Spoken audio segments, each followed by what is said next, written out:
MIT technology review Pakistan کے news studio میں خوش آمدید۔ میں ہوں آپ کا میزبان GM شاہ۔ نیوز راؤنڈ اپ کا آغاز کرتے ہیں۔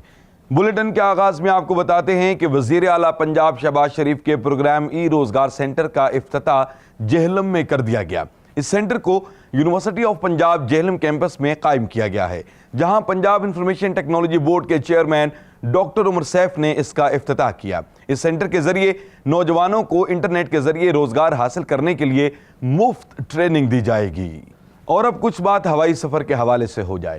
مستقبل قریب میں ہوائی سفر کرنے والے مسافروں کو روایتی سیٹس کی بجائے کیبن ٹیکنالوجی سے مستفید کیا جائے گا۔ ماہرین کے مطابق اس جدید کیبن میں مسافروں کو بیٹھنے کے لیے نہ صرف سیٹس میسر ہوں گی بلکہ ان کو جم، کافی شاپ اور سپا جیسی سہولیات بھی مہیا کی جائیں گی۔ بتایا جا رہا ہے کہ بورڈنگ پاس کرنے والے مسافروں کو کیبن میں بٹھا دیا جائے گا، جس کے بعد کیبن کو لفٹ مشین کے ذریعے ہوائی جہاز میں رکھ دیا جائے گا۔